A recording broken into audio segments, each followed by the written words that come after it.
Hello दोस्तों, स्वागत है आपका मेरे इस चैनल अकेडमी में, जिसमें मैं आप लोगों को बायो वाला पार्ट पढ़ा रहा हूँ। पिछले वीडियो में मैंने आप लोगों को मादा जनन तंत्र के बारे में पढ़ाया था। इस पार्ट में हम नर जनन तंत्र के बारे में पढ़ाने की मैं कोशिश करूंगा। आप लोगों को मैं बता दूं कि मैं जो है बायो वाला पार्ट सेशन स्टार्ट किया हूं। अभी मैं लगभग 9 से 10 चैप्टर जो है बायो वाला सेशन पढ़ाऊंगा। उसके बाद फिर मैं आप लोगों को फिजिक्स वाला सेशन पढ़ाऊंगा। पिछले वीडियो में मैंने आपको मादा जनन तंत्र के बारे में पढ़ाया है। आप डिस्कशन बॉक्स में जाके देख सकते हैं कि वहां पे आप लोगों को मिल जाएगा। आप मेरे चैनल में जा सकते हैं, सब्सक्राइब कर सकते हैं, लाइक करें और कमेंट करके जरूर बताना कि आपको वीडियो कैसा लगा। तो आज हम लोग नर जनन तंत्र के बारे में पढ़ेंगे। इसके बारे में पहले मैं आप लोगों को कुछ बता दूं कि सबसे पहले जनन क्या होता है। जनन जो होता है कि जो जीव होते हैं वो अपने ही तरह नए जीव को उत्पन्न करते हैं, वही क्या कहलाता है, जन्म कहलाता है। जैसे मानव है तो मानव को जन्म देंगे, ठीक है। जैसे मान लो कोई जानवर है, जानवर को जन्म देगा, मतलब कि एक लिंग होना चाहिए, है ना। तो जो एक जनन किसको बोलेंगे, जो अपनी तरह दूसरे जीव को, मतलब अपनी तरह के जीवों को उत्पन्न करे, उसको बोलेंगे जनन। अब ये दो टाइप के इसको बांट दिया गया। एक बात ये विविपेरस, एक को बांट दिया ओविपेरस। विविपेरस मतलब होता है जरायु, जो डायरेक्ट बच्चे को जन्म देते हैं। क्या करते हैं, बच्चे को जन्म देते हैं। वो क्या करते हैं, जब एक होता है ओविपेरस, जो क्या करते हैं, सामान्यतः जो होते हैं पहले अंडे देते हैं, उसके बाद अंडे से क्या निकलते हैं, बच्चे। जैसे मान जा रहे हैं आपको, मुर्गे हो गए, बतख हो गई, ये सब, है ना। तो ये जो है नर जनन तंत्र के बारे में पढ़ रहे हैं, तो ये उसमें क्या है, डायग्राम है। इसके आइए कुछ भाग के बारे में जान लेते हैं, फिर उसको मैं आप लोग को पार्ट बाय पार्ट आपको एक एक भाग को बताते जाऊंगा। ये जो है ना आपको दिख रहा है, ये जो लंबी नली दिख रही है, क्या कहलाता है, शुक्रनली, शुक्रवाहिका, जिसको हम लोग बोलते हैं वर्कोफेरस बोलते हैं। ये जो होता है आगे जाके यही मूत्राशय का एक भाग होता है। चलिए देखिए क्या होता है, ये क्या है, शुक्रवाहिका, है ना। चलिए इसको देखिए, ये क्या प्रोटेक्ट, ये वाला जो भाग देख रहा है ये प्रोटेक्ट है। ये वाला जो आपको लंबा सा मोटा सा दिख रहा है ये वाला, इसको बोलते हैं सीसा। ये क्या करता है कि मादा जनन अंग में होता है ना, ये शुक्राणु को पहुंचाने का काम करता है, ठीक है। मतलब वहां पर शुक्राणु क्या करता है, पहुंचाने का काम करता है। ये जो है वृषण, ये मेन भाग होता है। ये क्या होता है, तापमान को नियंत्रित करता है। ठंड के दिनों में सुबह जाता है, लेकिन गर्मी के दिनों में से दूर हो जाता है, ठीक है। इससे जो इसका सहायक होता है वो होता है एपिडर्मिस, ठीक है। एपिडर्मिस क्या करता है, जो वीर्य को बनाने में सहायता करता है। इसमें वैसे तो टेस्टिस में वीर्य का निर्माण होता है शुक्राणु का, ठीक है। ये उसको जो बोलते हैं, गोल के दिख रहे उसको बोलते हैं कपर किरण। ये वाला जो भाग दिख रहा है इसको बोलते हैं सनिकल शुक्राशय बोला जाता है, ठीक है। और इसको क्या बोला जाता है, ये वाला जो भाग दिख रहा है गोल का, इसको बोला जाता है मूत्राशय ब्लेडर। ये क्या होता है, बचपन में जो बच्चे होते हैं ना, उनको में जब मूत्र आता है तो ये दर्द करने लग जाता है। वैसे तो अभी भी होता है, जब तक इसमें प्रेशर नहीं निकलता है तब तक मूत्र क्या है, बाहर नहीं आता है। चलिए आगे देखते हैं कि नर जनन तंत्र के अलग अलग भाग किस प्रकार होते हैं। तो पहला होता है टेस्टिस। टेस्टिस से होता है मुख्य भाग होता है, ठीक है। इसकी संख्या 2 होती है, मतलब जोड़ी 2 जोड़ी नहीं होती है, ठीक है। ये इसका आकार कैसा होता है, अंडाकार होता है। आकार कैसा होता है, अंडाकार। इसके ऊपर में ये जो दिख रहा है आपको, इसको बोलते हैं स्पोट्रम। क्या बोलते हैं, स्पोट्रम। इसके बारे में आगे बताऊंगा। ये क्या करता है, जो मिश्रण होता है स्पर्म का निर्माण करता है तथा मैल से एक हार्मोन का निर्माण करता है, ठीक है। इसके बाहर में एक वृषण की एक थैली संरचना होती है, जिसे हम लोग क्या बोलते हैं, वृषण कोश कहते हैं। इसके बाहर में जो होती है थैली संरचना, है ना, थैली संरचना क्या है, इसको वृषण कोश कहा जाता है। जो क्या होता है 34 से 35 सेल्सियस में वीर्य का निर्माण करता है। क्या करता है, वीर्य का निर्माण करता है। वीर्य का निर्माण कब करेगा, जब क्या हो जाएगा, इसमें फ्रक्टोज मिलेगा और कुछ पदार्थ फ्रक्टोज मिल के क्या करते हैं, वीर्य का निर्माण करते हैं। बस वीर्य का निर्माण नहीं होता है, ठीक है। चलिए आगे देखो, टेस्टिस ही क्या होता है, हमारा मुख्य भाग होता है, जो हम क्या करता है, तापमान को नियंत्रित करता है। जैसा आप लोगों ने देखा होगा, इसमें से हार्मोन होता है, इसको क्या, कौन सा हार्मोन है वो, जो एक हार्मोन रिलीज होता है, ठीक है। मेल सेक्स हार्मोन ही होता है वो, ठीक है। तो मेल सेक्स हार्मोन के कारण ही क्या होता है कि जो जानवर होते हैं ना, जानवरों में भी, ठीक है, उसके कारण ही क्या किया जाता है, अपना बॉर्डर डिसाइड करते हैं। जैसे कुत्ते जो होते हैं, आप लोग देखोगे कि वो कहीं भी क्या कर देते हैं, मूत्र कर देंगे और उस प्रकार की उसको क्या करते हैं, सुनते जाते हैं, अपना बॉर्डर डिसाइड करते हैं। अगर कोई दूसरा कुत्ता आता है तो उसको सुन के पहचान जाता है कि मेरा मूत्र नहीं है, ये किसी और कुत्ते का मूत्र है, ठीक है। तो पहचान जाते हैं कि मेरा एरिया नहीं है। तो इस प्रकार क्या करते हैं, अपना बॉर्डर डिसाइड करते हैं कुत्ते। ये शहरों में भी यही होता है, ठीक है। जो शेर, जंगल के जो जंगली जानवर होते हैं, खासकर शेर ऐसा करते हैं, वो तो खैर अपने नाकों से भी निशान बनाते जाते हैं, ठीक है। टेस्टिस से क्या होता है, जैसे आप लोग सांड को देखे होंगे, अगर सांड की टेस्टिस जो है ना उसको अलग कर दिया जाए तो बैल बन जाता है ना। टेस्टिस को अगर हम लोग क्या करते हैं, काट के अलग करते हैं तो क्या हो जाता है, वो बैल बन जाता है। तो इस प्रकार क्या है, टेस्टिस जो होता है वो मुख्य भाग होता है, ठीक है, जो हमको क्या करता है, इसको ज्यादा से ज्यादा सुरक्षा प्रदान करने की जरूरत पड़ती है, ठीक है। चलिए अब देखते हैं, तो जो मेन होता है वो क्या होता है, इसमें जो बैल होते हैं, अगर बैल की क्या करें हम लोग टेस्टिस को काट दें, तो सॉरी सांड के टेस्टिस को काट दिया जाए तो क्या बन जाता है, बैल बन जाता है। चलिए आगे देखते हैं, ठीक है।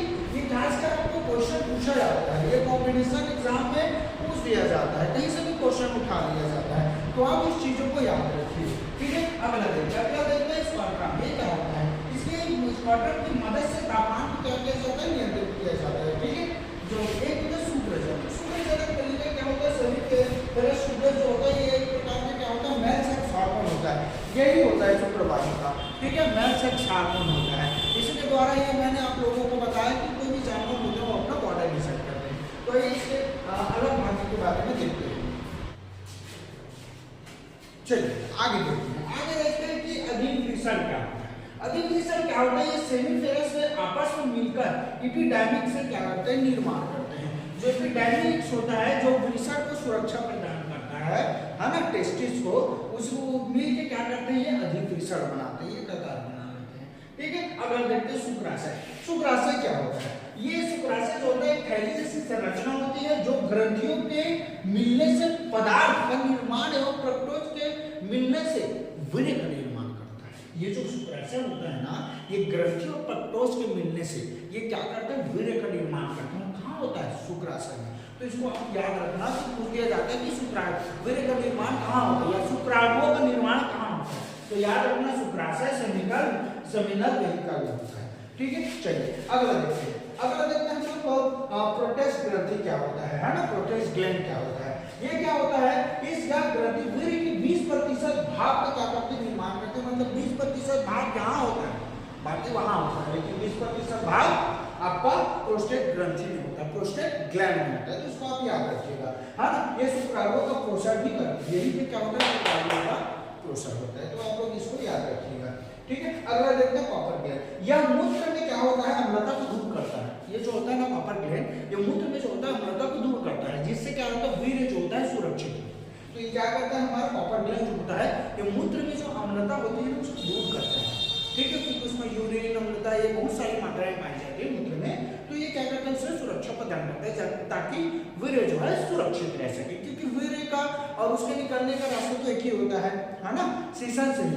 मादाओं में अलग होता है, मादाओं में क्या होता है,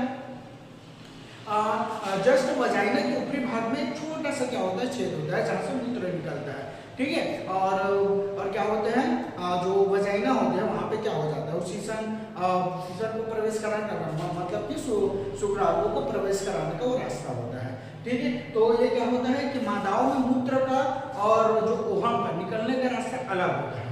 मादाओं में क्या होता है, मूत्र और ओहम के निकलने का रास्ता अलग होता है, लेकिन जो मेल होता है उनमें जो होता है मूत्र और वीर्य के निकलने का एक ही रास्ता होता है, लेकिन ये मादाओं में अलग होता है। मादाओं में क्या होता है, वजाइना के थोड़ा सा ऊपर में क्या होता है, एक छोटा सा छेद होता है ना, उसी से क्या होता है, उसी से जो होती है वो मूत्र का निष्कासित होता है, ठीक है। आइए देखते हैं कि नरजनन तंत्र के आगे अगले भाग को देखते हैं कि आखिर अगला भाग देखते हैं इसका सीसन, है ना, उसके बारे में आप लोग को नसबंदी के बारे में बताऊंगा, ठीक है। चलिए आगे देखते हैं,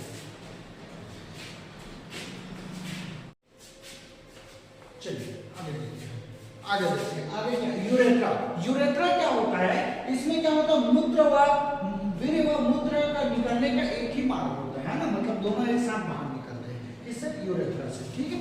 यूरेथ्रा क्या होता है, एक प्रकार का, जैसे मान लो ये क्या है, नरजनन तंत्र, है ना, तो यूरेथ्रा ये इस तरीके का छेद होता है जिससे वीर्य और क्या होता है, मूत्र जो होता है एक साथ क्या निकलता है, बाहर निकलता है, ठीक है।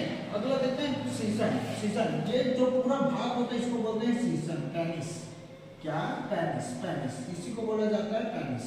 ये क्या करता है, यह नर का क्या होता है, बाहर का जनन होता है, ये हमेशा बाहर, ये बाहर का क्या होता है, जनन होता है, ठीक है। जो मादा जनन में क्या करता है, वीर्य को पहुंचाने का कार्य करता है, ठीक है, क्लियर है। तो सीसन पेनिस आपको समझ आ गया। अगला देखते हैं नसबंदी की, आखिर पुरुषों में नसबंदी कैसे किया जाता है ना, और नर में नसबंदी कैसे होता है।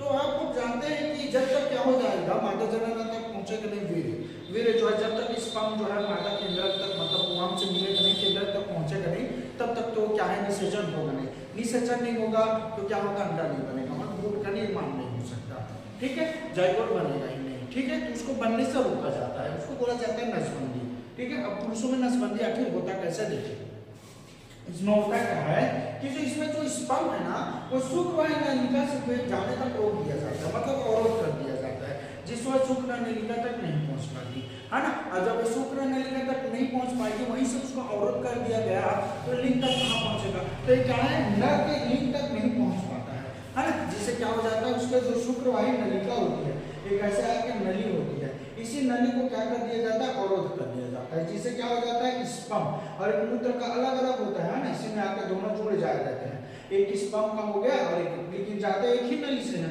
लेकिन वहीं पे क्या कर दिया जाता है, मूत्र को तो आने का रास्ता रहता है लेकिन वीर्य के जाने का रास्ता में अवरोध कर दिया जाता है, तो वही क्या हो जाता है मर्दों में क्या हो जाती है, नसबंदी हो जाती है, क्लियर है। तो इस प्रकार क्या हो जाता है नर में जो होता है मर्दों में वो नसबंदी की जाती है, ठीक है। तो आई होप मैं आशा करता हूँ कि आप लोग को वीडियो अच्छा लगा होगा, अगर आपको वीडियो पसंद आया तो लाइक करें, सब्सक्राइब करें और कमेंट सेक्शन में जरूर बताएं आपको वीडियो कैसा लगा, ताकि मेरा उत्साह बढ़ेगा और मैं आपके लिए और नए नए वीडियो ला सकूं और अच्छे से आपको पढ़ाने की कोशिश करूं।